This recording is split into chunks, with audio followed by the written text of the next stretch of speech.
Eu sou Regina Galvão, jornalista convidada a ser curadora do primeiro Prêmio Alumínio Arte Design. São 4 categorias: design, arquitetura, fotografia e escultura. E as inscrições já estão acontecendo no site do Centro Cultural do Alumínio. Hoje eu converso com um dos nossos jurados, o designer Guto Índio da Costa, que avaliará os projetos enviados para a categoria de design. Guto, obrigada por aceitar nosso convite. Uma grande honra ter você conosco. Prazer é meu, Regina. Tudo bem? Tudo bom. Com você aí, tudo certo? Tudo ótimo, tudo bem. Bom, antes da nossa conversa, acho que é importante eu te apresentar. Guto Índio da Costa é um dos designers brasileiros mais premiados do país, não só no Brasil, como em inúmeros concursos no exterior. Ele nasceu no Rio de Janeiro e se formou em design industrial no Art Center College of Design, na Califórnia. Hoje, ele coordena os núcleos de design e transporte da Índio Costa AUDT, que é o escritório que ele divide com o pai, o arquiteto e urbanista Luiz Eduardo Índio da Costa. Guto também participou de diversas premiações como jurado, no Brasil e fora daqui, além de ter sido selecionado para um dos prêmios mais importantes do mundo, que é o Compasso d'Ouro, com o projeto My City Smart, desenvolvido para a empresa italiana Metalco. Bom, Guto, já que a gente está falando de prêmios e para uma premiação, eu gostaria de saber qual foi a importância dos prêmios, inúmeros prêmios que você conquistou para a sua carreira? Então, Regina, eu acho que prêmios são extremamente importantes por várias razões. Primeiro, quando você se inscreve numa premiação, você se compara em relação ao mercado, né? Você compete numa categoria, você vê os outros premiados ou os outros concorrentes e você cria um certo parâmetro de comparação entre você, o seu trabalho e o trabalho do resto do mercado.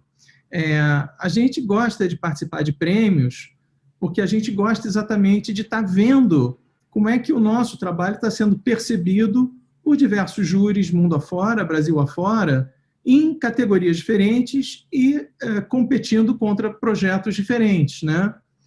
Eu acho que isso, do meu ponto de vista interno, assim, pessoal, é das minhas grandes, dos meus grandes interesses. Toda vez que eu entro num prêmio, eu quero, no fundo, saber como eu estou sendo julgado perante o mercado naquele momento, né?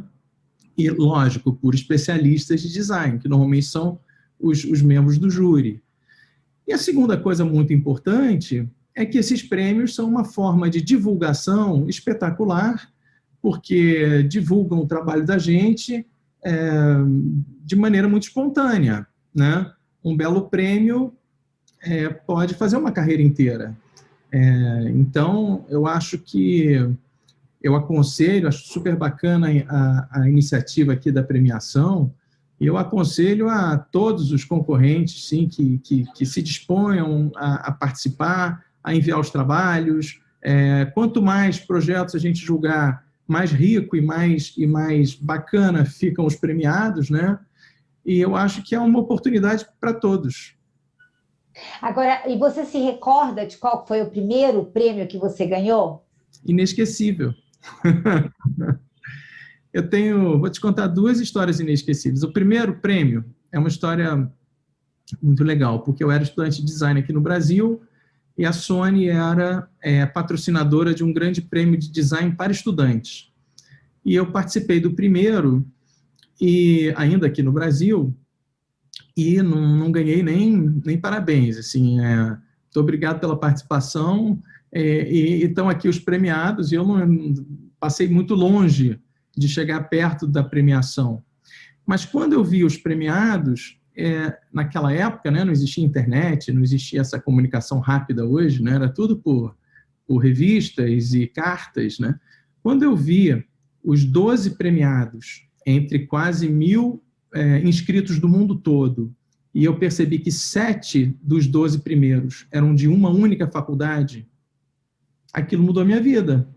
Porque eu entendi que eu estava me formando de forma, assim, eu estava sendo treinado aqui no Brasil, mas por uma faculdade que estava muito distante, naquela época, das faculdades internacionais.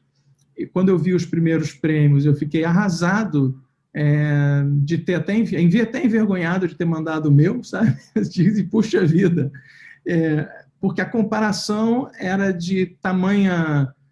Era incomparável. Os prêmios internacionais de alunos, até de períodos mais baixos do que o meu na época, eram muitíssimo mais interessantes, muitíssimo superiores. Para mim, foi uma ducha fria. E que produto que era, Guto? Era um Walkman. A Sony, na época, era grande sucesso da Sony, era o Walkman, e ela fez um concurso internacional, quase 1.000 estudantes do mundo todo participaram, propondo uma nova versão de Walkman. Então, para mim, foi uma mudança importante, porque a partir daquele concurso, eu decidi que ou eu mudava de faculdade, ou eu mudava de profissão. E aí tive um jantar com meus pais, meio fúnebre, que eu disse, estou largando a faculdade. E eles ficaram nervosíssimos, e eu disse, ou então eu vou estudar nesta faculdade, que na época tinha um campus na Califórnia e um campus na Suíça. A faculdade ela é americana, mas eu me formei, na verdade, na Suíça, apesar de ter feito um intercâmbio com a Califórnia. E o que acontece? 2 anos depois, eu já eu estava exatamente nesse intercâmbio na Califórnia, e a Sony faz uma nova premiação. E eu participo dessa vez, sendo um dos alunos da faculdade a participar no prêmio. E eu fui um dos 12 premiados, né, no Bloco das Américas, porque naquele momento a Sony o prêmio tinha crescido tanto, eram quase 2.000 inscritos do mundo todo, e eles dividiram em 3 blocos, Ásia, Américas e Europa. E eu participei em Américas, porque eu estava na Califórnia, exatamente, e eu fui um dos 12 premiados. Então, aquele prêmio foi um prêmio, assim, para mim, com gosto de revanche, né? Com gosto de vitória, muito especial, porque foi o prêmio que me fez mudar a minha vida, mudar a minha faculdade, morar em outro país. Quer dizer, foi o não prêmio, né? No primeiro momento. E eu pude ser um dos 12 premiados 2 anos depois, pela mesma organização. E o segundo prêmio, que, assim, já para... esse foi prêmio para estudantes, né? Mas o primeiro prêmio para profissionais de design, jovens designers, eu fui premiado por Achille Castiglione, em Milão, num prêmio para móveis de escritório, um prêmio onde o presidente do prêmio era o Rodrigo Rodrigues, da Cassina, e foi onde eu conheci Maria Helena Estrada. Na época, eu morava na Suíça, na faculdade, eu estava terminando a faculdade, já era recém-formado. Eu mandei um dos meus projetos, que era um projeto patrocinado. Na faculdade, a gente tinha projetos patrocinados por empresas. Era uma empresa suíça que tinha feito um projeto na faculdade, de um mobiliário de escritório, e eu peguei aquele projeto e mandei para esse prêmio em Milão, e eu fui premiado. Tem uma foto recebendo o prêmio do próprio Achille Castiglione. Eu fui o terceiro prêmio, e foi quando eu conheci a Maria Helena Estrada, que estava na plateia, e diz assim, não pode ser da Suíça um rapaz chamado Índio da Costa. E aí nos apresentamos, não, de fato eu sou brasileiro, moro fora há alguns anos e tal, eu tenho estudando, acabei de me formar, parará, parará.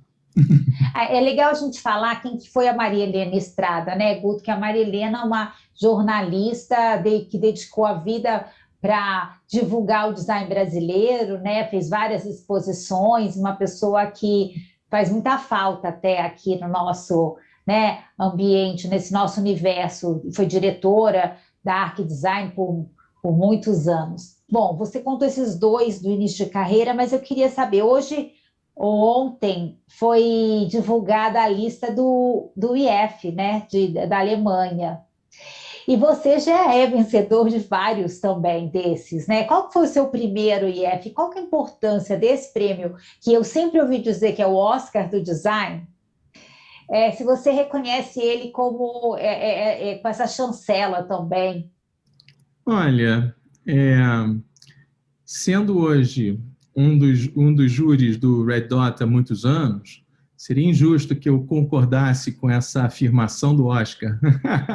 Mas eu vou dizer por que não acho que ela seja justa. No Oscar vence um candidato por categoria. E tanto no IF quanto no próprio Red Dot, vencem muitos. Então, eu não acho que seja uma comparação correta. Mas, sem dúvida, tanto o IF, quanto o Red Dot, quanto o Good Design, tem meia dúzia de prêmios, Regina, que são prêmios muito importantes internacionalmente, que divulgam muito o trabalho do design, que fazem um trabalho espetacular na promoção do design mundo afora, e o IF é um deles, o Red Dot também, o Good Design de Chicago, tem também prêmios no Japão, muito, muito importantes, mas o IF teve uma relevância grande no Brasil desde o momento que a Ângela Carvalho, que era sócia na época do Alex Neumeister, trouxe, acho que para o Rio e acho que foi para São Paulo depois. E eu era estudante de design, uma exposição do IF no Brasil. Me lembro de ver no Museu de Arte Moderna aqui do Rio, uma exposição de design do IF, e eu acho que o IF ganhou uma relevância muito grande no Brasil. É o prêmio onde o maior número de brasileiros se inscreve, é um prêmio que ganhou muita notoriedade aqui, né? E é um prêmio muito bacana, muito importante também. Ótimo. Agora, e do outro lado, e você, jurado também, como é que você tem avaliado essa produção do design internacional, dessas participações que você tem feito? Eu fui júri do D&D na Inglaterra, eu fui júri do Festival de Criatividade em Cannes, no setor, né, no núcleo lá de design de produto. Eu fui júri do Compasso d'Oro, na Itália, há anos atrás. Eu tenho sido júri do Red Dot. Aí sim, o Red Dot tem me chamado anualmente, praticamente há 10 anos. Eu sou júri junto com um grande grupo que acaba sempre se reencontrando todo fevereiro na Alemanha para o júri do prêmio. E o Red Dot é um prêmio imenso, são milhares de produtos inscritos, para você ter ideia, em torno de 5.000 produtos inscritos em diversas categorias. E aí é outra experiência espetacular, Regina. Você, do outro lado da mesa, olhar 5.000 produtos lançados este ano no mundo, em dezenas de categorias, por grandes designers de todo mundo, no fundo. O Red Dot é um prêmio extremamente internacional. Há muitos anos ele já não a Alemanha já não é mais o primeiro país a concorrer, você tem a Ásia inteira participando. Infelizmente, a participação do Brasil é pequena, muito pequena, mas a França, a Itália, a Alemanha, a Ásia inteira, Coreia, agora muito China, né? O que há de novas marcas na China é uma brutalidade. Então, assim, a experiência do júri do Red Dot, para mim, ela é espetacular. Primeiro, por me colocar frente a frente com milhares de lançamentos todos os anos, né? E normalmente de bom desenho, normalmente de muitos bons designers, enfim, é um prêmio que filtra o melhor do melhor. Depois, porque nós somos 40 júris do mundo todo e todos os anos nos encontramos em Essen para esse júri e passamos praticamente uma semana juntos. Esse ano, pela primeira vez, foi online. E foi um julgamento muito difícil, porque o bacana do Red Dot é que os produtos estão lá fisicamente. Então, você julga um carro e você dirige o carro. Não adianta ser bonitinho, mas ordinário, sabe? A função, o funcionamento, a qualidade física, ela interfere bastante. Pode ser um lindo desenho, mas se ele for mal construído, mal executado, ele não é premiado, sabe? E eu diria que o convívio com esses 40 júris do mundo todo, que tem se intensificado ao longo dos anos, e hoje a gente tem um grupo de WhatsApp, a gente passa semanas trocando mensagens mundo afora, e um está em Hong Kong, o outro está nos Estados Unidos, o outro está na Itália, o outro está na França, o outro está na Alemanha, eu estou aqui no Brasil, tem gente por toda parte do mundo, é espetacular como conexão, sabe? Hoje nós trocamos uma série de informações e dá muita pena de ver como o Brasil está tão distante, assim. Eu vejo países arrancando com uma velocidade incrível, né? Eu falei da Coreia, Singapura, Taiwan, China, Japão, sempre, mas é pena ver como a gente está tão distante, que o que tem acontecido é que os produtos estão se tornando cada vez mais complexos, né? Cada vez mais sofisticados. Cada vez os produtos são mais tecnológicos. Não existe mais a fronteira do físico e do virtual, né? Os produtos têm hoje interfaces virtuais o tempo todo. O telefone virou o controle remoto da sua vida. E ele interage com a rede geladeira, com a máquina de lavar roupa, com a luz, com tudo, né? Os produtos são todos smart. Então, é interessante, o Red Dot tem lá diversas categorias, e tem 2 categorias que são transversais. São categorias que valem para todas as outras. Que um é smart, então se você vê um produto interessante, ele pode ter um design incrível, mas além do design físico, se ele tem uma interface espetacular, e se a interface também é bem desenhada, e você pode dar um prêmio, que é uma meta-categoria, como eles chamam, só pelo fato de ser smart, entendeu? E pela qualidade dessa interface, dessa inteligência embarcada. E o segundo é inovação. É a segunda categoria, meta-categoria, como eles chamam, que você pode, em qualquer produto ou qualquer categoria, dar um prêmio adicional ou um prêmio específico pela qualidade da inovação, não necessariamente a qualidade do design. Então, isso acontece muito. Às vezes, tem produtos que eles não são incríveis pelo design, mas eles são incríveis pela inovação técnica, pelo material que foi utilizado, pela maneira de fabricar. Então, ganham essa premiação. Então, tem sido uma experiência muito bacana. Assim, apesar, eu brinco, digo que eu vou ficando velho, vou virando júri, mas é muito interessante. Agora, queria te perguntar, o seu pai é arquiteto, né? Um arquiteto renomado, e você acabou, eu acredito que ele tenha te influenciado bastante também ao longo aí desse início da trajetória, e você acabou indo para o design, né? Vocês hoje fazem uma boa parceria. E por que você escolheu o design? Você vai até rir, mas assim, no fundo, eu inicialmente, meu interesse era ser engenheiro. Eu tinha uma paixão por engenharia aeronáutica, eu queria ser engenheiro aeronáutico, eu cheguei até a me inscrever na turma IMITA, depois da escola, assim, depois que eu terminei a escola, e eu achei que eu ia... meu sonho era projetar aviões. E eu percebi que, com pouco tempo de turma IMITA, eu percebi que eu tinha errado completamente, porque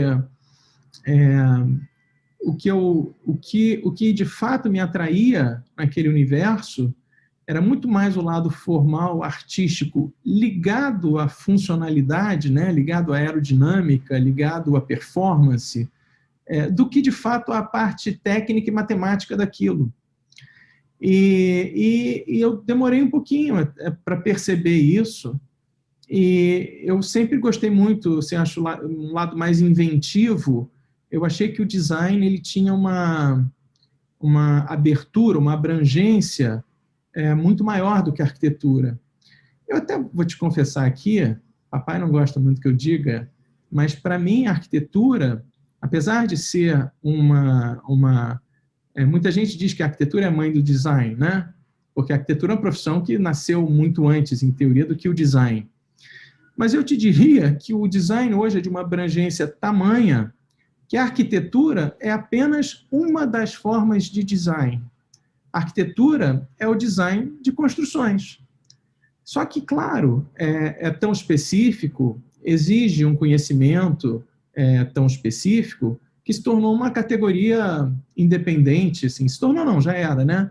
Mas é uma categoria independente, é uma categoria que exige uma especialização muito grande. Como eu te falar de design naval. Se eu quiser desenhar um barco, existem cursos específicos para design naval, né? Porque também é uma categoria que exige um conhecimento específico muito grande. Como se eu te falar também de design automotivo. Os designers de automóvel, eles também são especializados, porque automóvel é um produto extremamente complexo, né? Mas, assim, aviões também acabam sendo produtos muito especializados, está um pouco dentro de transporte, mas acaba indo para um lado de engenharia ainda mais complexo. Então, para mim, a arquitetura também é design, só que focada num nicho específico, né? A escolha dos materiais, né? A gente fala muito em sustentabilidade, já é uma premissa que não pode ser deixada de lado nunca no planejamento de um projeto. E agora a gente está falando de um prêmio do alumínio, né? Que privilegia o alumínio. É um material que você trabalha, que você tem usado, eu sei de vários projetos para área externa, mobiliário de área externa, que você tem usado alumínio. E eu queria saber um pouco assim dessa sua experiência com material e como que essa escolha do material, né? Como que ela influencia no projeto de design de um produto? Então, Regina, alumínio é um material espetacular, né? É um metal com uma resistência excelente e extremamente leve, né? A gente está falando do Red Dot aqui. No Museu do Red Dot, na Alemanha, tem um Audi pendurado no teto, que é o primeiro Audi feito inteiro em alumínio. Um modelo antigo, né? Hoje em dia. Mas alumínio é um material espetacular, porque as chapas você pode estampar, dobrar, você pode extrusar, que é uma delícia, né? Fazer os perfis. É uma característica muito do alumínio, né? Você poder fazer perfis. Você pode fundir e aí você tem uma liberdade plástica tremenda. Então, o alumínio é um material que dá uma versatilidade enorme, muito grande. E por conta da resistência e das diversas ligas que você pode fazer também, nossa, ele tem uma abrangência tremenda. É um material super nobre e super abrangente como possibilidade de utilização. Além de ser bonito, né? Estou olhando aqui, eu estou sentado aqui, estou num laptop que é um MacBook, está aqui, inteiro de alumínio. É uma superfície linda, né? Resistente, linda, tem um certo brilho, é um material que eu adoro. E é um material que você tem empregado nos móveis de área externa, não? Sim, então, aqui no Brasil, principalmente, né?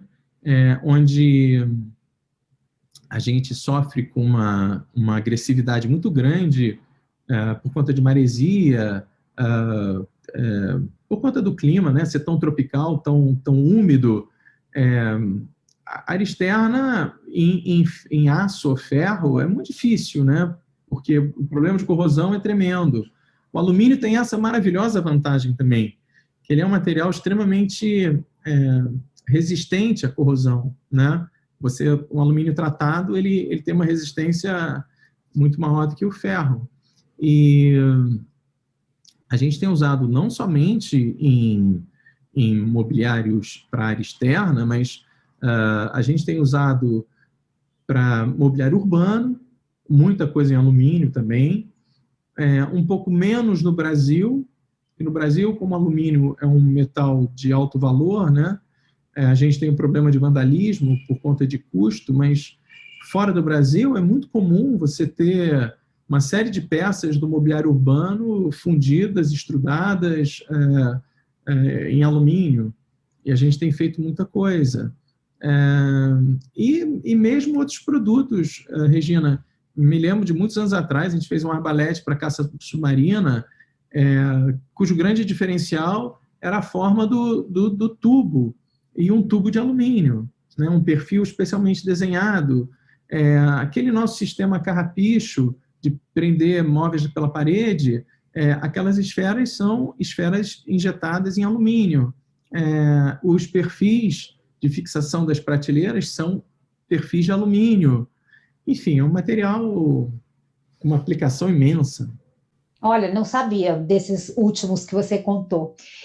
Guto, agora a gente quase no final da nossa entrevista, queria te perguntar, quais são os projetos que você gostaria de ser lembrado quando falar Guto Índio da Costa? Quais são os projetos que você assim mais se orgulha? Tem? Dá para falar quais são os filhos prediletos? São muitos filhos, né? Acho que eu seria injusto se eu nomeasse alguns, os outros iam ficar ciumentos, iam ficar tristes. Estou brincando. Regina, nos últimos anos, eu tenho me dedicado a desenhar sistemas, eu diria, mais complexos até do que produtos, sabe? Tem até aquele mapinha do design, né? Que primeiro estágio é o gráfico bidimensional, aí o segundo estágio é o produto tridimensional, e o terceiro estágio são esses sistemas complexos que interagem de maneiras diversas e tal. Eu tenho me dedicado muito hoje, eu brinco de que eu virei um designer de startups. A gente está desenhando uma série de produtos e uma série de serviços. A gente está indo até agora o design do serviço que aquele produto pode prestar, né? E envolvendo aí internet das coisas, envolvendo software, envolvendo o produto físico em si, envolvendo toda a parte de user experience e do produto como um todo. Quer dizer, existem algumas iniciativas nossas hoje que eu acho que têm o potencial de virar, de fato, marcas e virar coisas até bem maiores, sabe, do que um produto especificamente, que eu acho que eu espero que cresçam bastante e que sejam um dos bons filhos para frente. E outra coisa que eu gosto muito são dos projetos urbanos, né, Regina? Os projetos urbanos, eles fazem parte desses ecossistemas mais complexos, né? Você desenhar para um usuário é uma coisa relativamente simples. Você tem o usuário muito bem definido, muito bem resolvido, muito claro, muito isso aqui. Você desenhar para todos os usuários, num contexto urbano, por exemplo, você está atendendo todo mundo ao mesmo tempo, e você tem usos muito distintos, né? Aquela história, o abrigo de ônibus ele é desenhado para o passageiro do ônibus, ou para o motorista do ônibus, ou para a loja que está atrás do abrigo, ou para o cara que está passando pela calçada, né? E que precisa do espaço para passar, do cadeirante e tal. São muitos usuários distintos, há uma interferência que pode ganhar graus muito complexos. Então, são projetos que eu gosto muito também. Que tem muito a ver com esse projeto que você realizou para a Metalco, né? Que concorreu, que foi selecionado para o Compasso d'Ouro, né? Tem a ver. Guto, interessante você falar sobre isso, porque quando a gente talvez pensa em design, pensa muito no design imobiliário. Eu lembro até de uma entrevista você comentar isso comigo. Eu chegava no Brasil e todo mundo achava que eu desenhava móvel, mas não, né? Muito mais do que isso. Eu queria que você explicasse um pouquinho assim, qual que é a atuação do design, desde o produto até essa complexidade de planejar uma cidade. Então, eu acho que realmente o design é uma profissão um pouco misteriosa, porque ela é de uma abrangência tão grande, né? Eu enxergo o design assim, como essa atividade projetual que organiza todos os pontos e que transforma a informação numa coisa legível, simples. Vou dar alguns exemplos. Por exemplo, você tem o designer gráfico, que é aquele que consegue, numa folha de papel, passar uma mensagem através da organização visual dos logotipos, das marcas, né? das informações, dos textos, da tipografia, das imagens, etc. Você hoje tem o web designer, né? Numa tela de computador, é difícil você, às vezes, digerir a quantidade de informações que acontecem ao mesmo tempo. Existe alguém que planejou aquela imagem e que deu a ela a prioridade de informações necessárias para que as pessoas consigam navegar no meio de tanta informação com relativa facilidade, né? Existem os designers de produto, minha formação, eu sou originalmente um designer de produto, que eu diria que é mais ou menos a mesma coisa.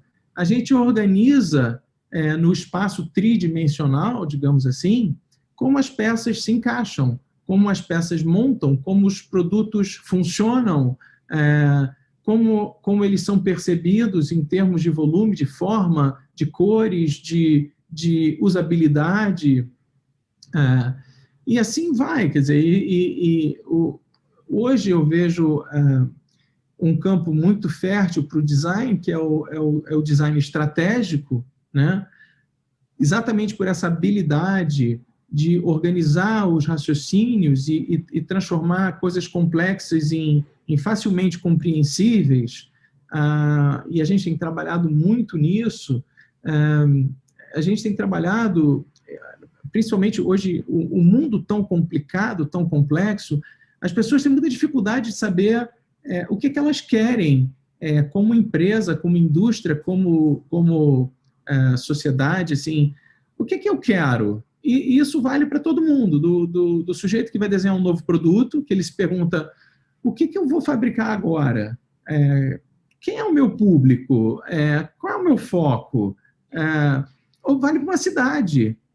Uma cidade, da mesma forma, ela precisa se autodefinir, ela precisa saber quem ela precisa saber quem ela quer atrair para morar lá, ela precisa saber o que ela quer, em que ela quer se transformar, né?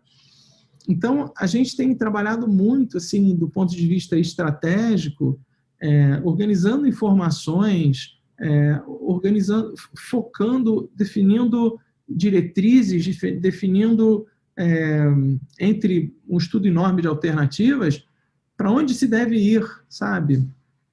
E eu estou explicando aqui, né? Isso é mais ou menos o que tem feito um grupo enorme de pessoas, né, sobre esse título de design estratégico. Existe hoje o design de serviços. O que é o design de serviços? Antigamente, isso não existia muito, mas hoje em dia, que você não tem mais um interlocutor com quem conversar, na hora, né, antigamente você levantava a mão e pedia um táxi. Hoje em dia você tem que entrar no aplicativo, você tem que ler aquele aplicativo, navegar ali dentro. A maneira que as informações estão colocadas, a maneira como o serviço funciona, o design passou a ser uma peça muito importante dentro de todas essas diferentes atividades, né? Então, é uma profissão de fato complexa. As pessoas têm dificuldade de entender, às vezes, me perguntam muito, nossa, como é que você consegue desenhar um barco de 90 pés que cruza o Atlântico? Como é que você consegue desenhar um fogão e uma caneta e um poste de iluminar a rua? Eu não sou nós, designers, não somos especialistas em nada. Nós somos generalistas. Mas a gente tem exatamente essa capacidade de entender um problema e de certa forma, dar a ele resumi-lo de forma compreensível, de forma bela, né? Esteticamente agradável, sedutora, fácil de usar, inteligente de montar, inteligente de fabricar. Essa é a alquimia do design.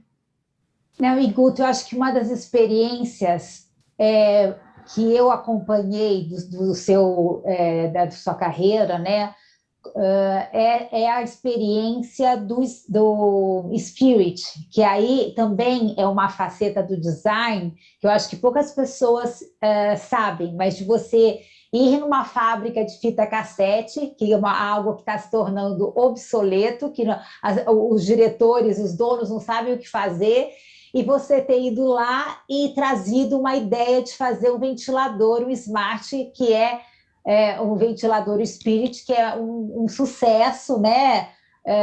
Ganhador de vários prêmios.